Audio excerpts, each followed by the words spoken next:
Hello friends, this is a bonus segment. Yeah, bonus, yeah.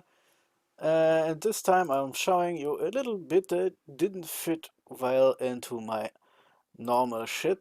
So I'm showing you now this picture you should be seeing now.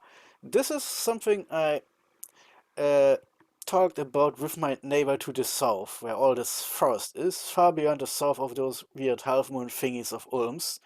Because I've made a pact with my soon-to-be neighbor Asphodel, the lord of all that is forest, to basically dissect Ulm, the fantasy German nation here, in two parts, with me getting all the parts that are here lined up in red, and he getting everything below this. And of course, here in the west there is another neighbor that isn't part of this alliance for now, but he is also not doing anything, so I've carefully made those little blue arrows to show where I'm attacking from and when, so there is no chance of awful collisions with Asphodel's armies after they start walking.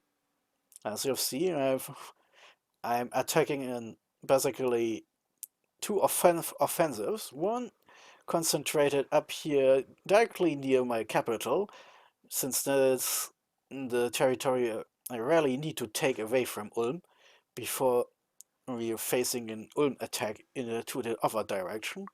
My capital being this close is possibly far too much of a temptation here, and so I've decided with the help of Asphodel that we'll chop something off here. And in the south, well, since I've already expanded into the water, my plan here is to come from Quedra here, my little foothold on the land, and then march westward to reconnect my northern and southern parts. And meanwhile, Asphodel will directly attack Ulm's capital far, far in the south here. And that will be probably possibly it, with facing at least 3 attacks at the same time. There is probably not much fight back. The only thing we have to take into account are Ulm's heavy knights, because wow, or Froggy's fragile. So, this done, a couple turns later we talked about things and I got some feedback. So this is the current plan, slightly modified. Asphodel really wanted this stupid bit of forest down in the south, and I really couldn't find a reason not to give him that thing, since Bitra was more important to me. Since at the point where this plan was made, I really hoped I could get underground here and my maybe assault my friend Abizia from 2 directions at once. This was of course far into the future. Right now, this plan is only possible in the first place because I made a non-aggression pact with Abizia. I've forgotten, did I even formalize this? I hope. I'm talking in the actual game audio about this because my recordings are at this point months older than this little extra segment I'm making here.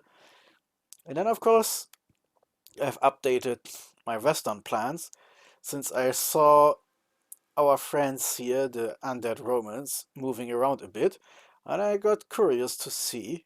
And of course I added another extra bit up here, since this throne was still not snatched by anyone. Spoilers in the future, Ulm got this throne, and then we got it. So, yeah, so let's see how we got from A to B. But I wanted to show off this stupid View made plans to see it's not just all in our heads, we are actually sitting down and making stupid plans sometimes. And that's it. Next up is we are going back to our normal regular update. Libluini, out, I guess.